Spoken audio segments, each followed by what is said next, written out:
Welcome to the Capes of Kamloops podcast, where we celebrate our local working heroes and the works as they're depicted on the big screen. Today, we are discussing the 2015 Academy Award film Spotlight, starring Michael Keaton, Mark Ruffalo, and Rachel McAdams. I'm one of your hosts, Zach. I'm Kyle. Today, we're joined by Curtis Goodrum. Hi, how's it going? Very good. How are you? You know what? I'm absolutely fantastic. It is lovely to be here in my, I would say, gorgeous place of work, but it was made in, I think it was renovated in the 1980s, and you can really tell It's got that 80s pink cabinet, salmon pink cabinet charm in it. My house is covered in that salmon pink. Oh, I love it. I think we should bring it back. Yeah. The 80s were an architectural pinnacle. Oh, I think so. Yeah. I miss colored toilet paper. We should bring that back. Like green or blue or pink or something like that. I think that should be the next. I think we should probably talk about what I actually do. Yes. So why don't you let us know, what do you do here at CFJC? So at CFJC, I am a video journalist, which is a combination of multiple different jobs because that's kind of the way the industry is. So I kind of am you know how they say musical theater people are like, what's the word? 3 acts. They can do 3. Anyway, I do a bit of everything. So it kind of depending on the day. I shoot, I write, I edit, I come up with my own stories, I pitch my own ideas, I report on stuff also sometimes. Kind of depends. So like on a currently right now, because we're a reporter down, I'm shooting, writing, and editing my own stories. So you're a triple threat. So I'm a triple threat. That is the exact yes. So I'm the news version of a triple threat. I do a bit of everything, and that's kind of the cool part about my job as well. It's the part I love because I get to do as much as possible, and I get to it's good to learn. I also do some other TikTok and I also do some TV graphic control stuff as well as part of my day-to-day activity. So they kind of have me doing as much as someone could do. A true jack of all trades here. I try my best. Nice. So why don't you let us know a little bit? Obviously, Spotlight is print journalism focused, but what does video journalism entail? The biggest difference between the two is obviously pictures, like moving pictures.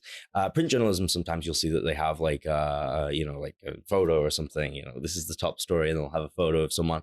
Whereas we are obviously video focused, and we do things called a lot of our stories are called packages.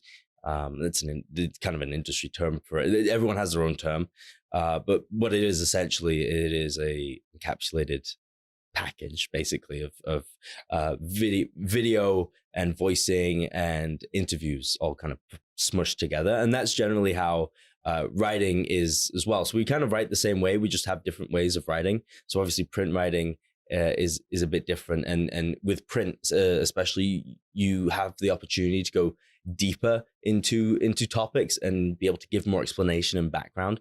That's why a lot of digital journalism or video journalism, like what I do, you'll see often goes, they'll have a website accompanying it where you usually get a more in-depth explanation of stuff, because TV is about getting the story to the person in as short as amount of time as possible with as much information as you can get in there as possible. So it's basically about squeezing everything in and also giving time for interviews and stuff like that. So, in Canada, videos can be 2 minutes long. In the States, they're even shorter. 1:30 is usually their standard time there, which I don't even know how to do. Like I can get it down to 1:55 sometimes, but even then I'm like, oh geez, well, I can make this interview 10 seconds shorter. So the big difference, I guess, is just delivery in just how it's delivered to the person that's reading or watching it. But there is, when I do a TV story, I will take what I've written on TV and I will transform that into a print or a digital version of, because we don't obviously have a newspaper here, but to digitize it and turn it into something that's actually readable for someone, because TV writing is not readable really for like if you're like trying to just read it normally, is not the best written piece. It's more just to like spit out information as quickly as possible. So that's kind of the big difference between the two. But there are a lot of similarities as well between print and digital. Obviously, the similarities is it's journalism. It's about getting the story. It's about getting information to people. They're just kind of two different mediums and ways of doing that. Both have their merits, both have their disadvantages. Sometimes print stories, people will be like, oh, they're too long, or I don't want to read all that, especially with people nowadays.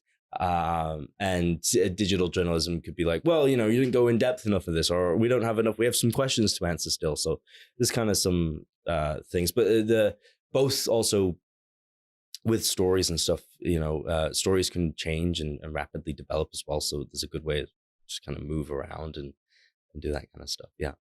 Nice. I don't know if I explained that super No, well. that was great. I feel like I wasn't fully sure, especially on the writing side. I wasn't fully sure how it differs, but now I know. Yeah. So, Yeah. Thank you. It's all about shoving information down people's throats as much as possible. Please pay attention to this. And then it's like, okay, you're good. Like we're fine. But it is like, it's just about just getting it down there. And then eventually we get to, write about it. And the same thing with print, obviously, is they obviously want to get as much information down and make it still readable, because it could be, you're not going to include every interview clip from someone and it's like a 100,000 word thing, because nobody's going to read that. But similar, but same, but different. It's Nice. Very nice. Sounds like it's a lot about like condension, but also the balance of getting the story in there as well. Yeah. Which I imagine means that there's a lot of process of elimination of losing bits and parts of your interview and work that you've done.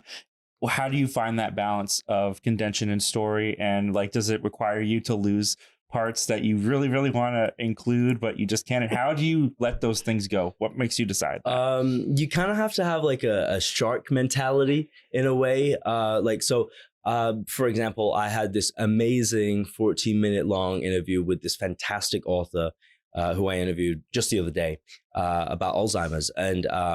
And so going through that interview, she wrote a book on Alzheimer's about dealing with it and stuff. It's fantastic. But going through that interview is like, it's kind of like, you just kind of have to go like, well, we don't need this and we don't need that. But it is like, it's hard because it's like this person, a lot of people, eloquently explain things to you in a way that is like just so difficult to like get rid of. It's just like, it's like plucking a hair from your nose, like you like rip it. It's like, you got like a tear to your eye a little bit. You're just like, but it's like, but it is like that when because we're also time limited as well. And that's again, kind of the big difference. And this is not all news organizations, but the difference between, CFJC, sometimes we do get long stretches of time to work on specific stuff. But we wouldn't be getting a year, other like the Spotlight team. Like we wouldn't be getting that. We wouldn't be able to dedicate a group of people to doing one thing and one thing only for a long period of time, because we just don't have the resources to do that. And the deadline for all of our news, if I talk to someone in a day, our deadline is 5:00. It has to be on air. If someone has to watch it and someone has to enjoy it by 5:00. Sometimes we like pre-plan stuff, or we maybe interview someone and interview a different person, but the whole 2 minutes and 30 seconds or 2 minutes and 10 seconds or whatever, the video has to be on air for 5:00 that night, and it has to air. And the same with the story written as well. So when I'm going through that process of like, you kind of have to pick out like, I use Premiere Pro a lot, and I text-based edit through my interview clips. So I'll scroll down and I'll think in your head as you're going back from an interview. I'll often have like quotes in mind or a story in mind that I get from talking to the person.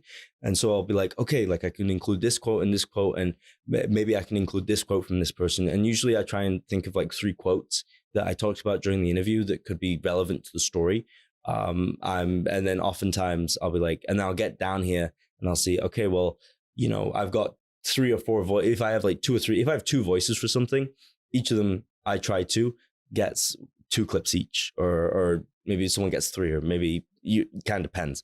But you have to go through that process of like, what is relevant to the story and what is something that I can, unfortunately, that I can cut. But it really is sometimes like plucking nose hairs, because if someone's just good interview, it's like, oh, like I'm just like trying to go through it. It's like, I just don't know what to keep and what to get rid of.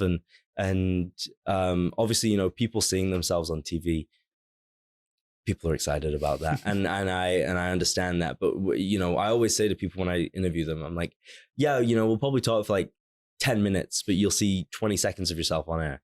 And that's just the reality of like, you know, you have a story to tell, and how do you best tell that story? And sometimes it's through, it's those harsh cuts, but I mean, ultimately it's for the good of the story, to kind of just make it snappy and keep that people interested as well of, you know, if they say something really good in 20 seconds, or maybe they say two things good in 10 seconds. So it's like 10 seconds and 10 seconds, and they have a bit of jibber jabber in between. Sometimes what we'll do is we'll edit that interview and we'll smash those two clips together and throw some B-roll or maybe a white flash or something in there to kind of keep the interview moving.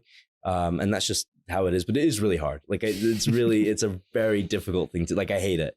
Like I genuinely, like, I'll be like, I wish I could just use this whole thing. And or sometimes I'm just like, man, this person's so eloquently spoken. I wish I could use, 40 seconds. But like for a lot of us, our clip max, like our maximum amount of time we're giving someone to speak is like 20 seconds for their bit. Right. So that can be really difficult. But but it is just like, you have to have like a shark. I've mentioned this, like, shark mentality of just like going in and grabbing something and getting out.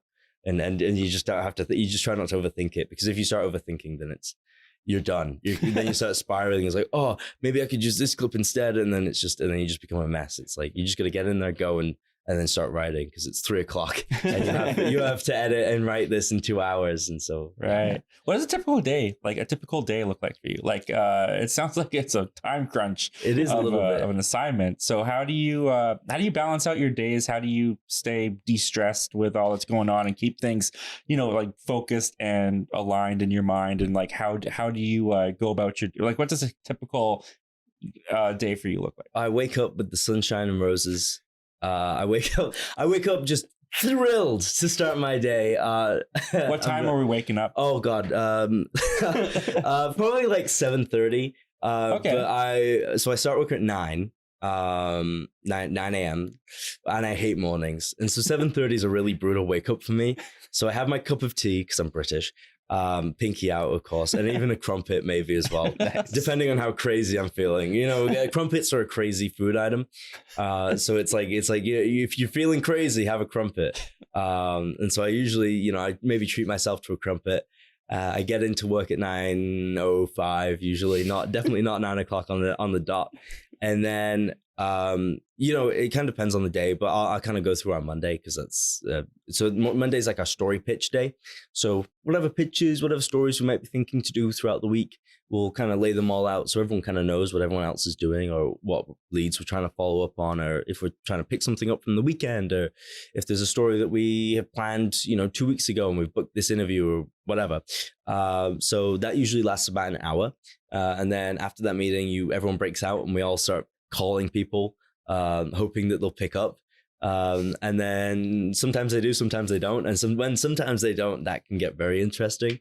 But typically people pick up, and usually which we're very thankful for, they're willing to speak to us about whatever we need that day. And then you try and set them up. We always say our deadline's 3:00. For interviews and stuff, because interviews and B-roll and everything else, that usually can take like 30-40 minutes. Mm-hmm. So you're getting back here at 3:40 and you have to write. So yeah, usually I do that, and then I whatever story I end up doing, I book it for let's say I book someone for like 2:00. Then for the rest of the day, I'm like researching and reaching out to other people throughout the week and other places I want to go, and emailing and responding to emails and trying to get through government comms people. But like just trying to get through to people and like, hey, how's it going? Try not to be awkward as well, because I'm like, my phone number sucks, particularly because I lived in Edmonton, so I still have my Edmonton phone number because it has all my contacts on it. So I'm like, hi, I'm not a scam. Please talk to me about this thing. And it's that can be kind of fun sometimes. And then if you don't get someone calling back immediately, a lot of that day is waiting for someone to call you back as well, which can be really stressful, especially if you're days riding on it. And so it's just like, ooh, geez, no one's called me back yet. It's when it starts to get to 12:00, I'm stressed fully. Like if I don't have something lined up by 12:00, I'm like, oh gosh, I've got nothing. And then I'll complain about it to one of my coworkers, and then within minutes, someone will call me back. So that can happen sometimes. But there is a lot of a lot of it is just like patience and trying not to stress yourself. And then when you actually get the interview and do the B-roll and do the interviews or whatever you end up doing that day, then it's crunch time. Then you get back, you go through the interviews, you transcribe them, you read through it. Usually, as I mentioned, kind of got some ideas already floating in your head of what you're going to use. And for me, particularly because I'm a video journalist, I'm coming back and I shot everything myself. It's kind of nice because I already know what I'm going to use in my stories. Yeah. So usually that's going through my head. And if I'm working with a reporter that day, I'll be telling them, hey, I have this shot, this shot, this shot, this shot, this sound up. Sound up is like something that is like a sound pop at the top of a story. Sometimes you'll hear like a car whizzing by, like, and then it's like, and then we call that a sound up, or even nat sound is another term for it. I think that's more widely known. But we usually, that's kind of, I have this really great sound up from this person at this time. And then, so you're rushing back and you're doing it all. And then but the crunch is crazy. It could be a really crazy, stressful time. But my thing is, I just don't worry about it. I just like, I'm like, it's 420. I'm fine. Like, you just gonna have that, you just gotta have that mentality of not to, like, if you think about it too much, it's all of a sudden becomes very stressful. But when you start stressing out about something, you become like completely like, that's the only thing you focus on is how stressed you are and how crazy everything is. And that can get and that ultimately makes you lose time on your work and can cause you to be late for stuff. Right. So I just usually try not to get myself too worked up, and I just kind of flow with, I just kind of like, yeah, it is what it is. I'll start making conversation and it's like 3:45 and they hate this. And I'm like, the other reporters hate this. And I'm like, yeah, like we're like joking and laughing. It's like, don't you have work to be doing? I'm like, yeah, but I'm not worried about it. Like, I've got plenty of time. So that's, yeah, it's just, it's about just controlling yourself a little bit and really just, you're gotta have like blind hope in people and in your sources, and hope that everything just works out. And sometimes it doesn't, sometimes it doesn't. But you can get lucky. There's not luck involved, but we all rely on people to give us this information. And so we're very thankful that they are able to talk to us that day when they are, because it really helps me keep my job. So have you ever had one of those like time crunch days, like stress, you get it done in the nick of time, and then they go, sorry, Curtis, we're not airing this. We don't have the time. I haven't, not yet. No? I wish. No, I don't wish. That'd be really funny. No, I have one of the most insane time crunches though, is I was with a reporter and we had done this great story, and I didn't get the script and the voice until 4:00, and I was laying down stuff at 3. I was laying down stuff. Oh no, it was like, I think I got the script and the voice at like 3:45. But at 4:00, I had laid everything down, and I was like, okay, this is how long it's going to be, and it was too long.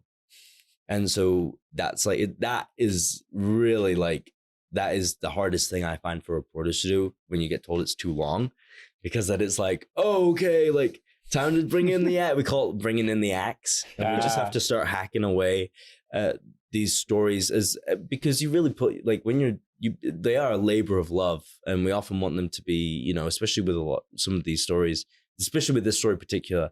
I remember it was really a labor of love, of work and effort and teamwork and collaboration.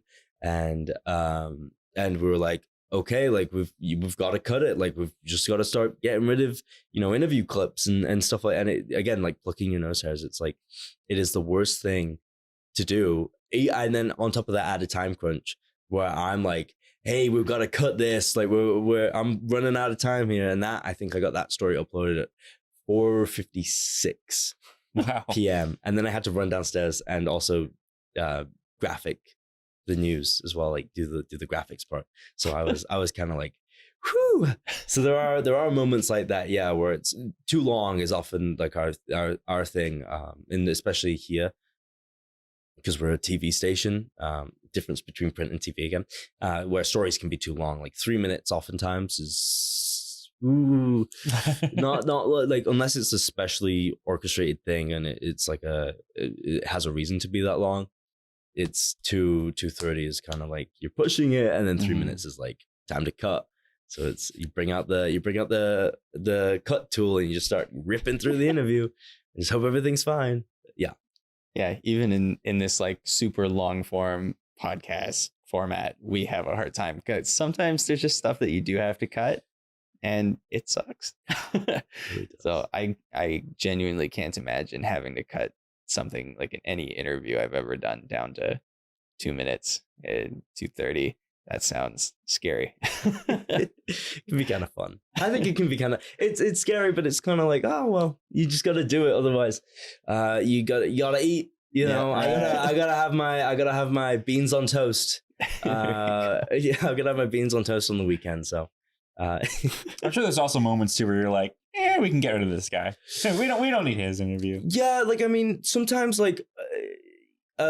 We call them streeters, or people. So different organizations have different names, but we call them streeters. Oftentimes, or man on the street, where you go and interview someone on the street, and you ask them these questions, and sometimes it'll be someone will repeat the same thing that you already had, and so when you're getting down to that, if it's too long, you still want to include the clip of the guy in the initial thing, but if it's getting too long, then you're like, okay, well, we can cut this. Like sometimes you'll go through and you're like, oh, geez, this is too long, or we can cut this stuff, instead of 20 seconds, we can cut this in 10 seconds. We can get rid of half of this.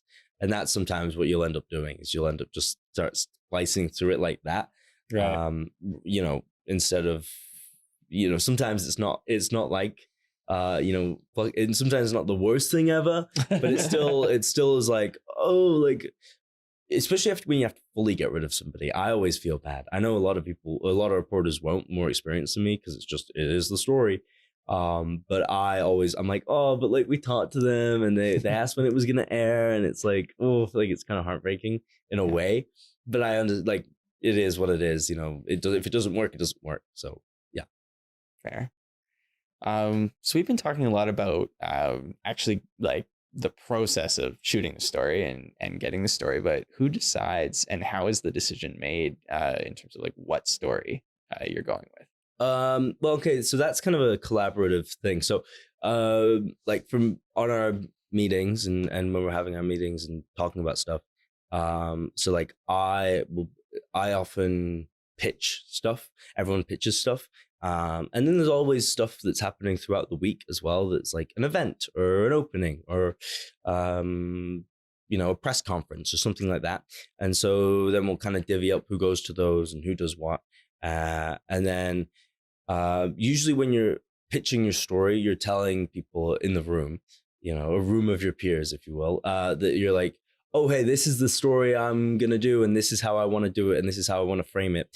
And oftentimes, especially when you're, Kamloops, we have other competitors, that we just absolutely hate. Not really, no. I think, I think actually the media in Kamloops are very kind of a close-knit kind of group, or a healthy, we have a healthy, healthy competition, if you will, of like, we all, we kind of all get it because we're all in the same industry, but when you're doing a story that maybe someone else has already done, oftentimes you don't want to do the exact same thing as them, because otherwise it just looks like you're copying. Right.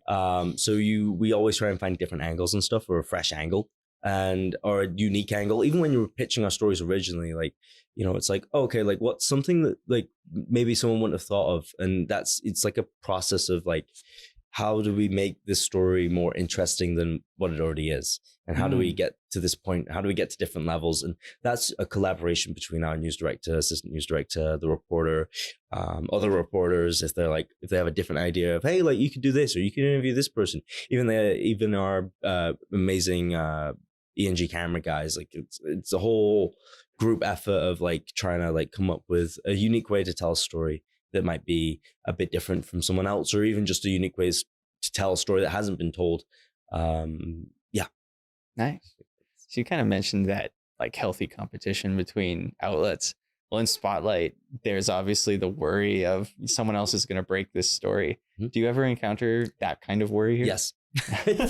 yes, we do all the time. Well, I mean, because the real issue, not the real issue, but the difference between us, I would say we're a multimedia organization because we have radio and we have television and we do web. And so and the other places in town, CBC, there's CBC Radio Canada, Kamloops, who have radio and web, and Castnet, who do web. And there's the Kamloops Chronicle, but they're usually a month late to things because they're a monthly newspaper. But anyway, sorry, that's kind of a ding on them. But there are, to decide, what are we going to do? What are we going to do? Sometimes if, something's breaking and it's happening right now, you obviously want to be the first to that because you want more people to come to your website to read so you can then sell to advertisers more. But also more importantly, so you can get that, you can be the first to get that information out. Like when there's a house fire or something, you want to be the first person on scene. We're sending photos. Like I always, the first thing I always do whenever I get sent to something that's happening, like it's breaking, I'll snap a photo on my phone and then send it to my boss. So then he can start already typing up a web story. And then as soon as we get more information, we can publish it. And that's how because we want to beat, obviously you there is a healthy competition, but everyone wants to beat each other to the punch first. Yeah. And then, when there is a story or something that comes out, a big community story, you want to be correct. And this is in the movie Spotlight again of like, you want to be, if you have the story originally and you're worried about something, but a rival news outlet is doing something on it, it's you want to be correct, but you want to be first. And that is such a hard thing to do, is like, we really hope nobody else finds out about this, or when they do, it's like, okay, well, we were first to do it, so now they have to kind of play catch up. And that's a lot of like, well, it is, you always want to be first to everything. And it is kind of like, there is a pressure to do that, and especially that we're a TV organization. Oftentimes, we have a struggle between being first and then also getting our TV stuff done first, because that is ultimately like the big difference between all these different media organizations. We have, I'm a TV person, so I focus obviously on the TV aspect of that first. And so having it put out on our website is kind of like a back of the mind thing. Whereas, our radio people, for them, it's like, oh, okay, like we can, if they can get it done for web, then that's great. But if they can't, and we're tight for time on TV, it's about getting it on TV and then about being first, if you know what I mean. Right.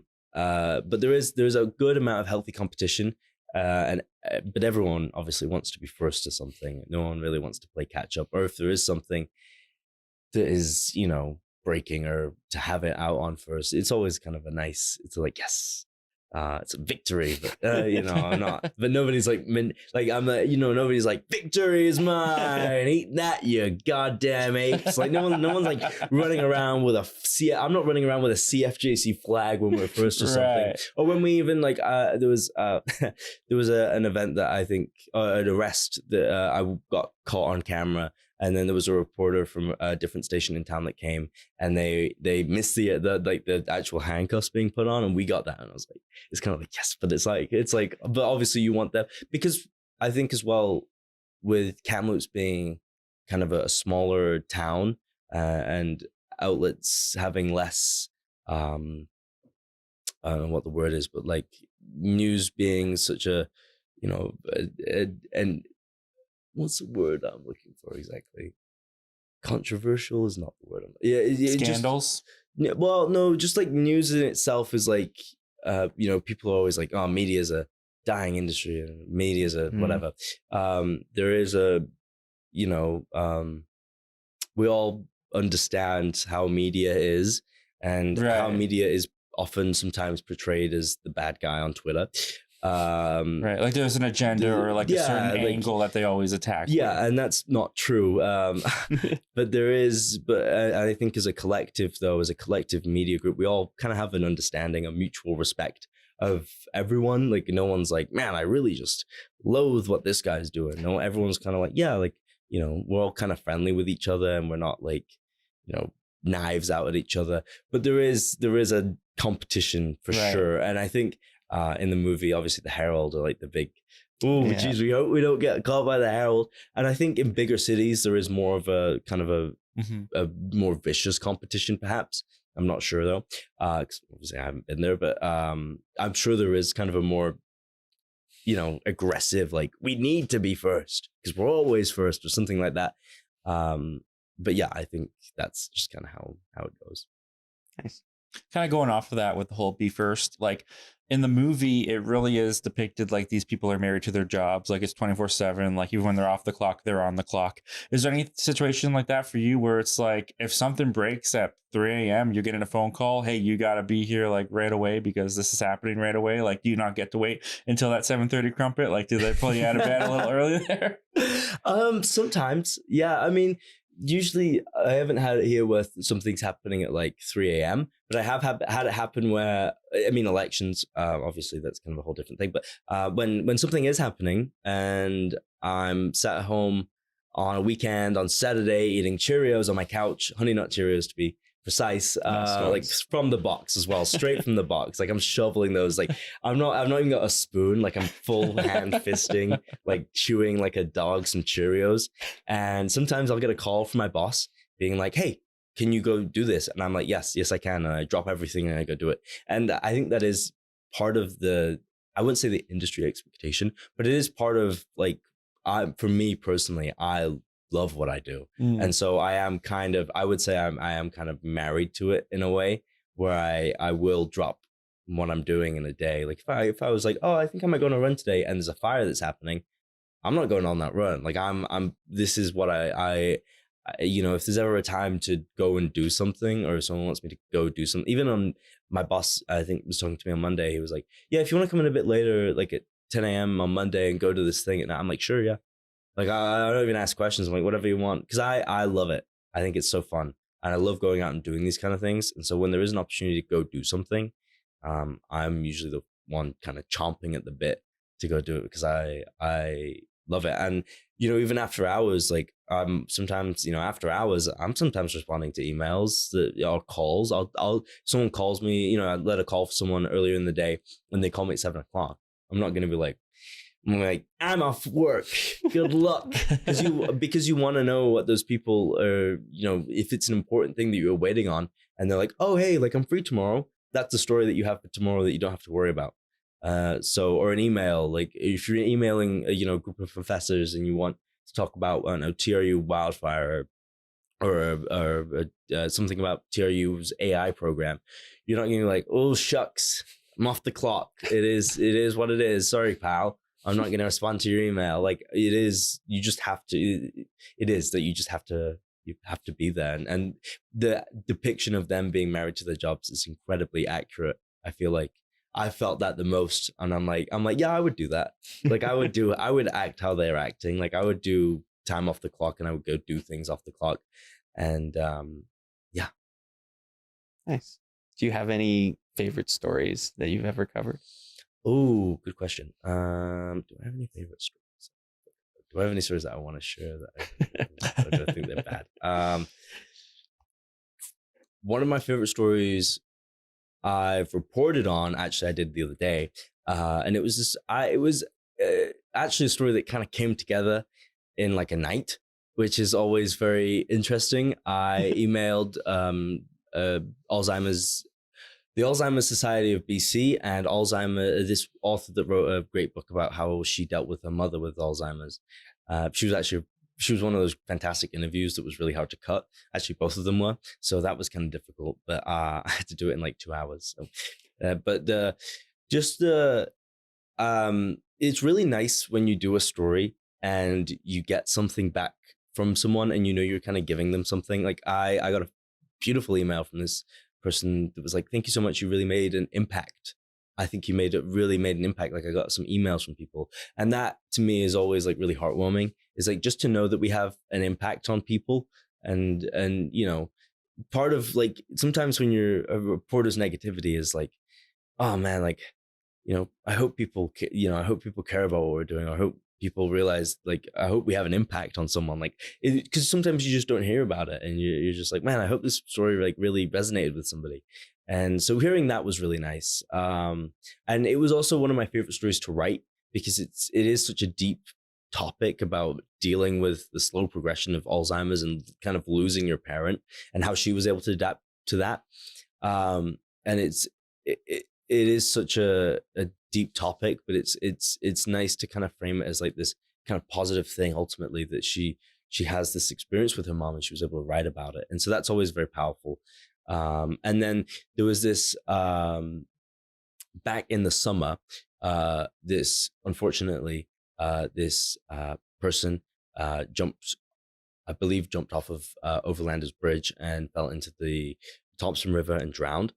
And I was working with a reporter that day, and we went to the family of that person the next day, and we spoke with them. And it was just so, it was really incredibly difficult, but also it was kind of nice to know that we're kind of having an impact on trying to get the message out of hey, like there's this body that might wash up somewhere, please keep an eye out for it, and hoping that the family doesn't have to find out, because that's why they came to media, is they don't want to find the body, they wanted someone else to find it.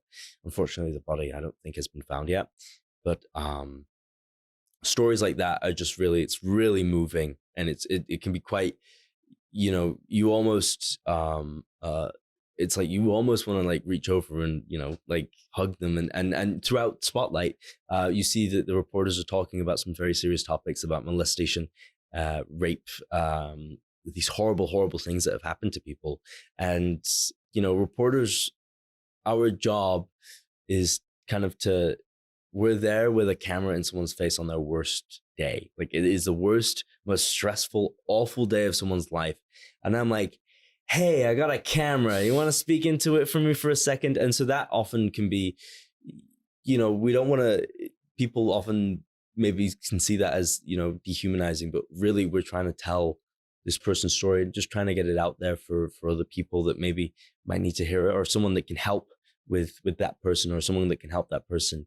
There was recently a story about a vigil for Ashes of Fire that was held, and I went to it as a reporter, and I talked to some of the individuals that knew this person, and just kind of communicating with them and talking to them, and trying to comfort them through it as well. It's just like not that I'm saying it's therapeutic for people to talk about it, but I think it helps a little bit when you're talking about something so deep. And I think in this movie as well, just to see that the person had an impact on people, and to see the coverage that came through it. I think in this movie, you see that of like people being like, yeah, we want to get this guy. We want to get these guys. And I mean, neither of the three stories that I mentioned are about getting someone, but they are about, dealing with someone's trauma and being able to frame it in a way that, is able to, some way maybe help them in their journey, or help them, maybe come to terms with, or just even help them in even the slightest way of having an impact on their daily lives, or just making them feel a little bit better about something. That's ultimately, those are kind of my favorite stories, because they mean so much to people, and it's kind of it's our privilege to talk to them and be able to cover them. And I'm very thankful that they're willing to talk to us about these things, and that we're able to give them a voice to get their message out and to get out what they want to say. It's hard not to take those stories on personally sometimes, like to not have them weigh on you when you're at home, or like, when you deal with that heavy kind of subject and you're in it, like you're personally talking to the people, you're experiencing the grief, you're experiencing the loss in the case of the story that you were telling. Is it hard to not carry that weight in your day-to-day life? Yes. yes it is, but you just kind of have to, like, it is hard, and as we see in Spotlight, you notice like the characters are like writing on the fridge, don't go to that person's house across the street, because just don't let any kids. And he's like, I want to, even the thing that resonated with me is like, I want to tell my neighbors, like my neighbors have kids, I live on a kids street full with kids, and there's this awful group of people there. But it is hard, but you kind of have to, it's not about you, it's about them. So you have to remove yourself from the situation of like, you're doing what you can, and you're telling the story the way it needs to be told, and you just hope that it helps them ultimately. And I try not to think of it as like as something that I try not to take it on as I go home. And sometimes that can be difficult, obviously, with just the seriousness and the gravity of the situations that you're dealing with. But you just kind of have to, you just kind of like, okay, and then you have to, you have to keep going and to the next thing, and hopefully therapy's free. It's not, but have a good therapist. Maybe that might be. Maybe we should include that in part. But yeah, I think it's about internalizing that and then watching it. Also, when you're going through the interview culture, rewatching it, to going through that again, and so you just kind of have to accept it, and it's as it is as part of the job, and it can be hard. I mean, there was a fantastic series one of my coworkers did in the summer, Delana Nishaw, who's now a ranker, and she did the series on missing people called Into Thin Air. And, she had to go to these families that have not seen their brother, sister, cousin, nephew, wife, husband, what have you, their child in years or months, or they don't know what happened to them. They vanished without a trace. There's no evidence. The RCMP trails have gone dead. They don't know anything. And it can be kind of, it can be tough to deal with that. And so it's a lot of just like, but I think, the nice part about being able to tell these stories is you're not internalizing it. You're not just listening about this and then doing nothing. Mm-hmm. You get to put it out there for people to understand and for people to listen to that. And I think ultimately being able to have that impact helps you kind of deal with the difficultness of, or not difficultness, but the seriousness of some of these situations, is just to know that you're having an impact on people's lives in a positive way. Nice. One of the big themes in Spotlight is, all the roadblocks between getting the story out and finished and like the beginning concept of the story. Especially when you're doing something that's kind of got that emotional weight, or you're dealing with someone's trauma, do you ever run into legal or otherwise kind of roadblocks in your work? I don't think I ever have. I'm trying to think. There can be, obviously, I think, the biggest roadblock is getting someone to talk about it. That's always the biggest thing, is like trying to get someone to talk about something is kind of like, it's like you're coming to them with a bowl and saying, please talk about this horrible tragedy in your life, and smile for the camera. But it's like, it can be really, that's probably the hardest part, is to get someone to talk about something.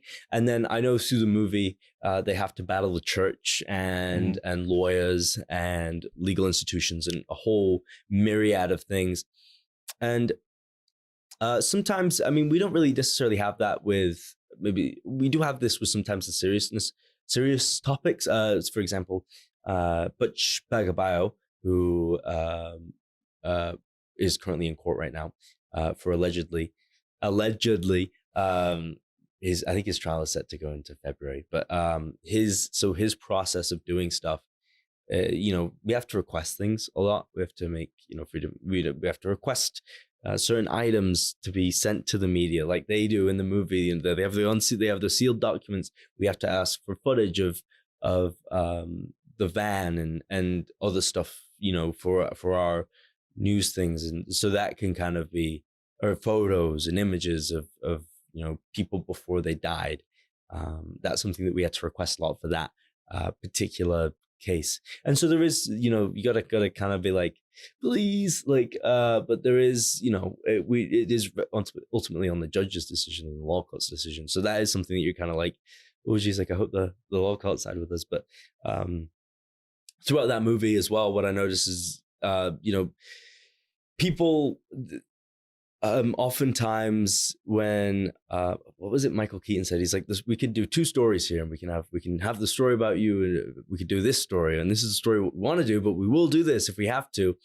And that, that's never happened to me, but I know I'm 100% sure something like that happens in the industry, because if someone's really giving you a hard time on something that they could tell you and information that they have, that they have, and they're just not willing to share, sometimes you got to be a little bit, hey, like, especially with I find with government people, sometimes you have to kind of push them into a corner for them to be able to speak about something, to be like, hey, come on, like, talk about this. This is, people want to know.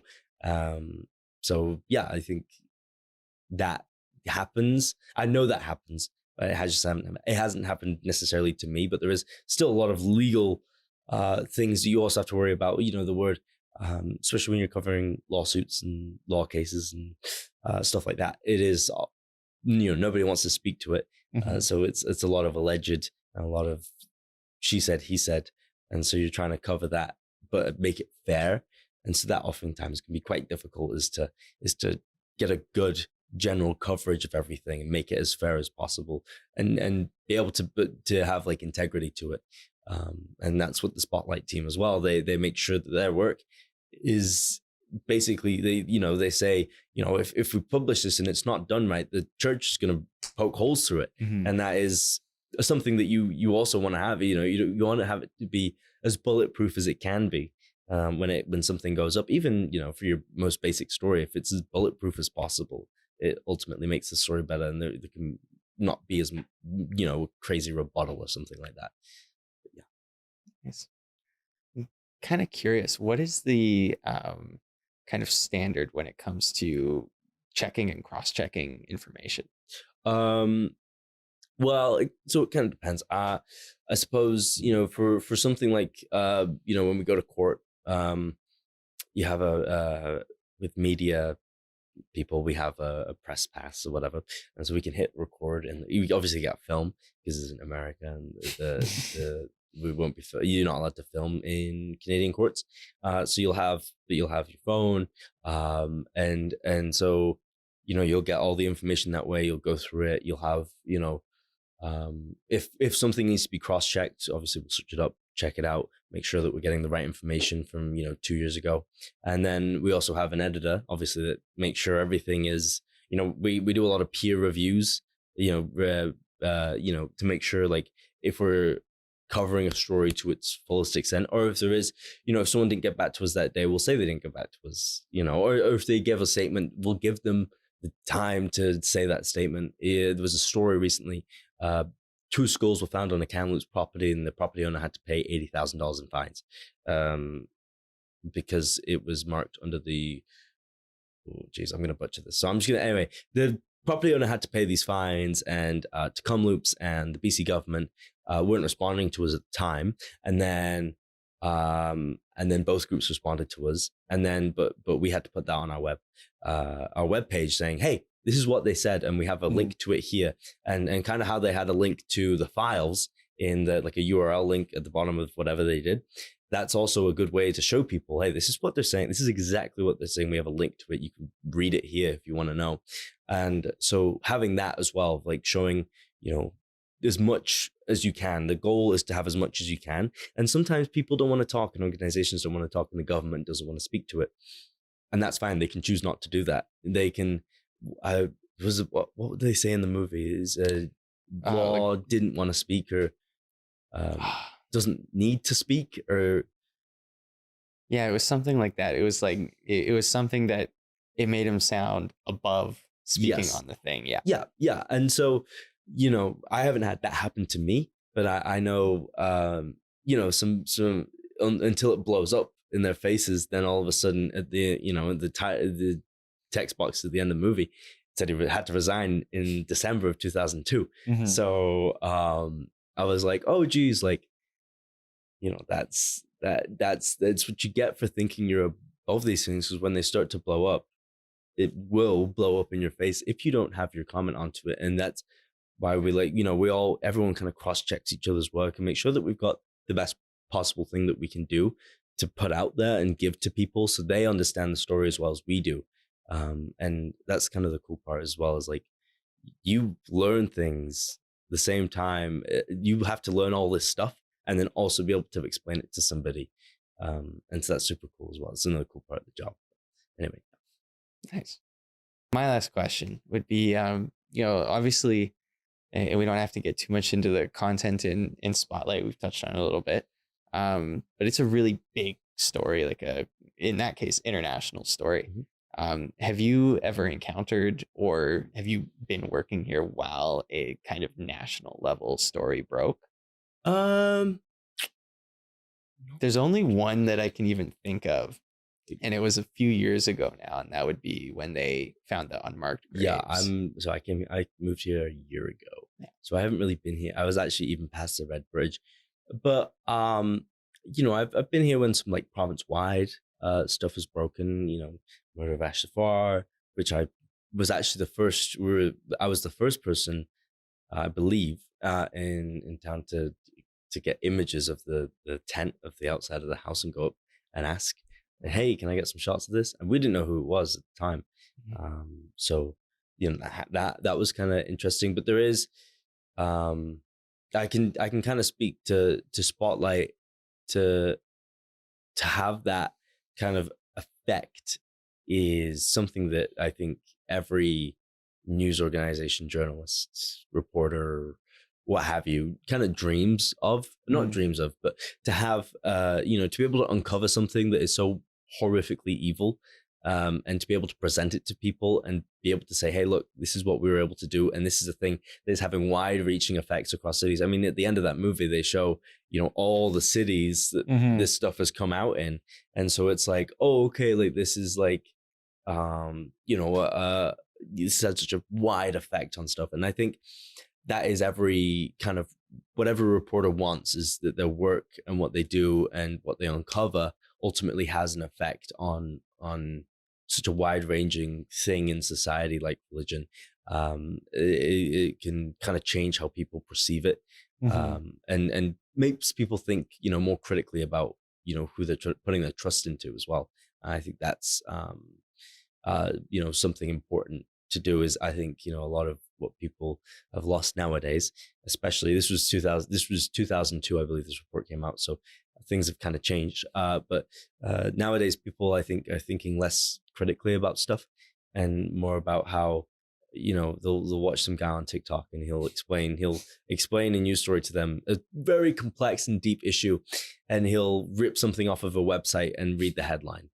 And that's what he'll tell people is the news. And ultimately, I think, people should watch and read the news more and think more critically about stuff, and just have those thoughts in their mind, and maybe stop distrusting the media. I know there's a lot of media out there, and the difference I really think between, a Canadian outlet and an American outlet is huge, and print and TV, and there's huge differences between everything. But I think every journalist, every person that works in this industry wants to have a story that has a wide-reaching effect that changes something. I think people always are like, journalists are a force for change and thinking, and that's what we tried to do, is have people think about stuff and to have people learn stuff.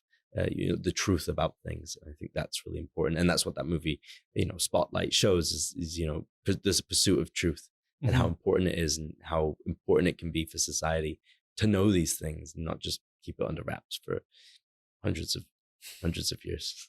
Speaking of changing of times, this will be my last question, because this is something I'm curious about, because you mentioned a lot about cutting things down and making it for the air, the edit for the air. You also mentioned that you do TikTok and you do the social media. Now, I'm sure we don't have much time to answer the question of how much social media and TikTok and all those. We could do a different podcast. Have affected media, but I am curious from your end, what is the difference? Is there a different attack at editing for the air versus editing for TikTok and social media, and where do you come at with the social media angle? Which ones do you enjoy more also? But is there a difference between cutting for the air and also the way you're thinking and going about cutting for social media? Yes, people on social media have really short attention spans, and in Canada, unfortunately, Meta has banned all media from using their platform, even though sometimes they have some media on it, which is kind of ridiculous. But whatever. They've banned all Canadian media. You can't access, if you click on CBC or CFJC, shout out. If you click on them and look to see if you can see any stories, you can't. But the biggest difference between how I'm editing for TV and editing for internet is like sound bites at the top. I hate this thing. I hate this new wall. I hate this backyard. And they go straight into this, and then you do the story, and then you do like quicker edits in 1 second, and it's like you want to make the story like a minute because you just gotta spit it out, and you just have that instead of like news stories like you'll kind of do some explanation of like this thing happened and now we've got someone who wants to talk about it, and then you kind of get into the juicy parts of the story kind of in the middle, and then by the end it's resolved. But then in those stories in web, you're just like, wow, I just hate this thing. It's because you just want to grab someone's attention. And I mean, news is the same way, in the way that you want to grab somebody's attention, but you have even less time to do that on the internet. On TikTok, for example, I'm obviously a younger person, and I'm a Gen Z person that uses TikTok, and I use it to watch news all the time. And so it's like, I'll see oftentimes, TikTokers being like, this crazy thing happened right now, and they'll be like, and it'll explain. It'll kind of tell you nothing, but you're like kind of hooked. And so that's kind of like how, the difference between how I would edit for TV and how I would edit for TikTok is that you want to have someone just be within, I think it's something within like, if their attention is grabbed within the first second, it doesn't matter. They're not going to watch it. They're going to just turn off and go, they're just going to swipe down and go to the next thing. They don't care. So if you're able to grab that attention within the second, then you're good, you're saved. But there is an adaptation that media has to now constantly have, and in the movie they very briefly talk about the internet, which I thought was very funny. Like, oh yeah, this internet thing, like, geez, I'm sure that will become relevant anytime soon. Geez, boy. And I think it is like this just beast of like, it's been chewing up media and spitting out, and this distrust in media as well. That's people are now starting to trust people on the internet more, which is a whole other cake that we could slice into, and that's a whole other thing that we could talk about. But it is a completely different medium in every sense of the word, and a much harsher, more terrible one at that, I find, just for getting information out there. Because if you don't grab someone's attention, they're not going to care, even if the story is the most important story ever created. If you don't grab their attention in a second, they're going to be like, well, yeah, I'm going to watch someone do a dance. So yeah, it's very true. Now we're moving on to our segment called Feasible or Flimsy. This is a segment we like to do just to kind of end it on a nice kind of breezy note, because Kyle and I are not in this industry. So sometimes we watch movies and we get into little debates of if that's realistic or not. So we came up with this segment, Feasible or Flimsy. Basically, could this happen? Is this accurate? Or is this just made up for the movie? Could never happen? Or maybe it could, but not likely. So we have a couple questions here just about specifics in the movie itself. Feasible or flimsy? Sources being hesitant, evasive, or fearful to go on record, even if they clearly want the truth to come out. Feasible, actually, very feasible.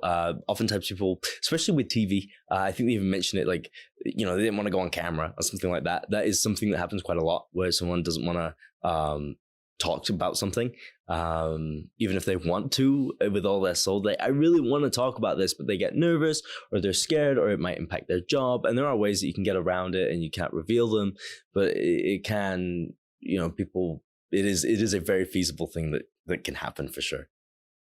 All right. Feasible or flimsy?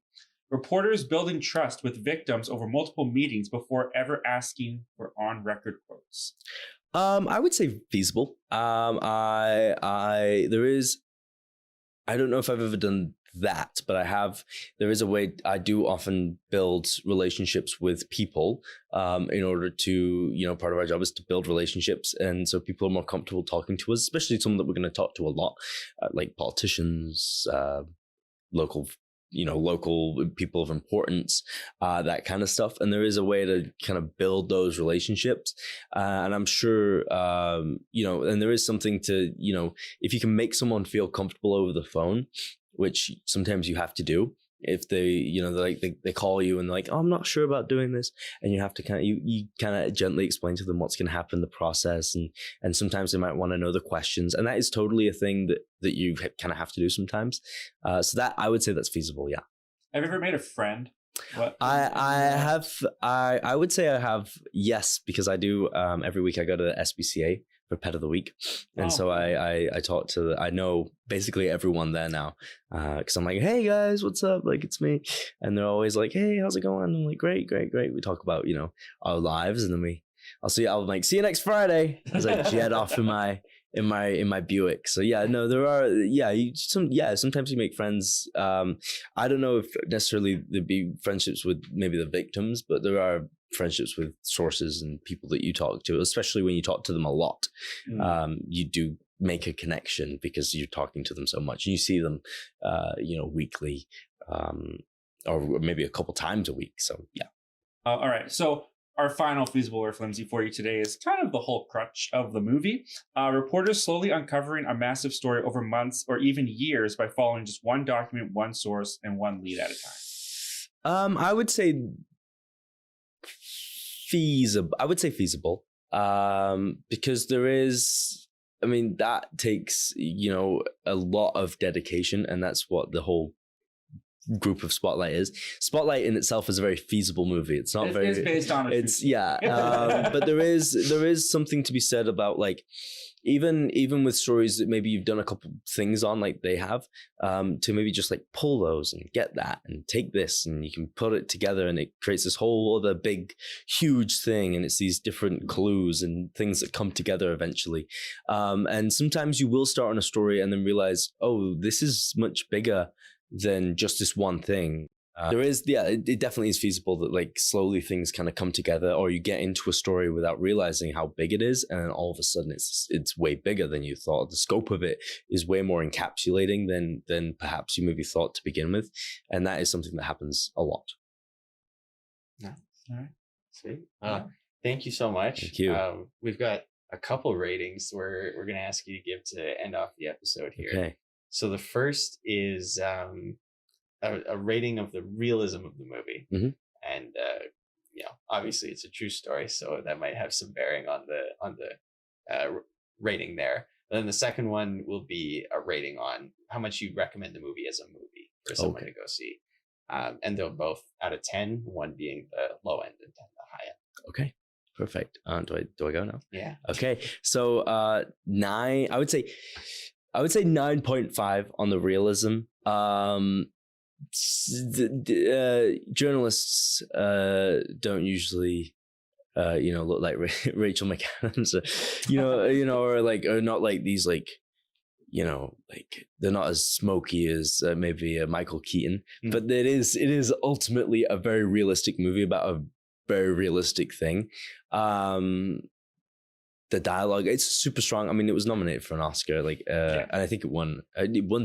Someone won something for it, and they won. Maybe they won a couple different things, but it is a very realistic, kind of sticks to the point of the movie. And even at the very start of the movie, actually, and this is probably one of my favorite parts, the first scene, I think, of maybe not the very first scene, but it's one of the first scenes. And this guy's retiring, and they're joking and they're kind of lighthearted, and that is a thing that happens in a lot of newsrooms, because otherwise, you don't really. It's hard to get through a day without a bit of humor and laughter, and you joke about, I think they maybe joke about him, there's no dead bodies or anything, like what do you got planned or something like that, and that is a thing. It's like kind of like news people have kind of a darker sense of humor just because of the stuff that you kind of deal with on a daily basis. So I'd say it's a very realistic movie. And then 8 would be my scale of, like, is this a good movie to watch?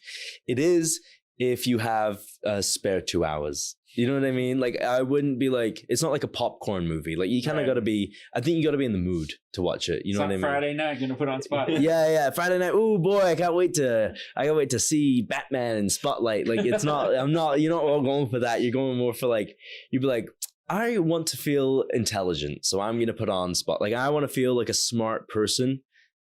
Spotlight would be one of those movies that you put on. I wouldn't say it's not exactly like a flick. You know what I mean? Yeah. I wouldn't. Maybe I would avoid it on first dates. maybe first 3 dates actually. Maybe just avoid Spotlight unless you're both letterboxed. You know, unless your letterboxed accounts are crazy. Maybe let's avoid Spotlight like just for a while, and that's something that you kind of work up to. But it certainly is a movie that a parent would put on a Thursday night while being like, oh, have you seen this before on Netflix? It has Rachel McAdams in it. I'm sure it'll be really fun. Spotlight. Anyway, yeah. So that would be my ratings. Those are great ratings. Yeah, wasn't a first date, but it was a second date. And she chose, she wanted to go see a movie, and she chose like a 3.5 hour. Oh, movie. God. It was about this artist. He grew up on both sides of East and West Germany. Mm-hmm. And so it's all about his story. It's just like, we got to the movie. She's like, I am so sorry. I had no idea. Yeah, no, that would be a pretty hard. I mean, if you want to see Michael Keaton, Mark Ruffalo, and Rachel McAdams, just watch Marvel. Yeah. Watch isn't a Spider-Man? This is Spider-Man Homecoming. Spider-Man Homecoming has like 2 of them. Yeah.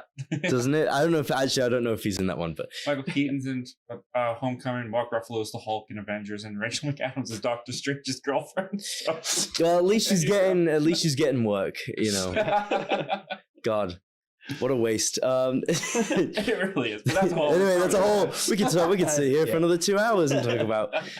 But Curtis, thank you so much for joining us and talking about your job. Thank you for having me and how it's depicted on the big screen. We really appreciate you giving us your time. It was great. I enjoyed doing it. Do I get to shout out anything?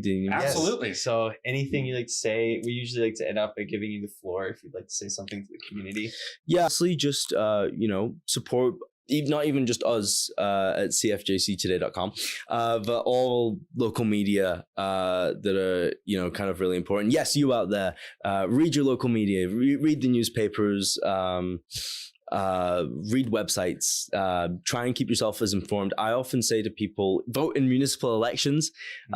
People always, are like, oh, what's the point? And they always get the lowest voter turnout. But oftentimes people don't realize municipalities and municipal elections are often the ones that most affect their daily lives. Like, why is there a pothole on my street? It's because you didn't vote for who's going to be mayor. You know what I mean? So I would say do that. But yeah, read local journalism.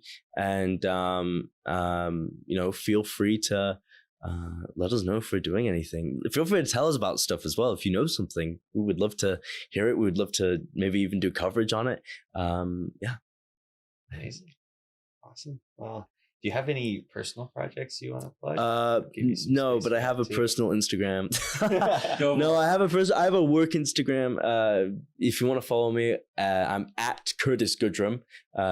Nothing else, because I'm one of a kind. I'm one of a kind and the only person with my name in the history of mankind. Humankind, I should say, not mankind. People kind.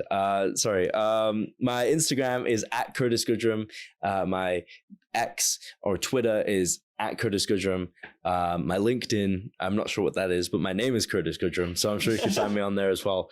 And my email is curtis.goodrum@pattersonmedia.com. If you have any media inquiries, you can also find that on my X bio as well. I think that's everything I have to say. Amazing. Thank you. Thank you. Thank you so much again for everything. And on the note of social media, you can find us on Instagram and Facebook at capesofkamloops.pod. And thank you so much for listening and watching. And thank you for joining us again. Anytime. We'll have to have you back. Yeah. Do a second part. Well, thank you so much for watching and listening to Capes of Kamloops. I am one of your hosts, Kyle. I was Zach. Thanks. Goodbye.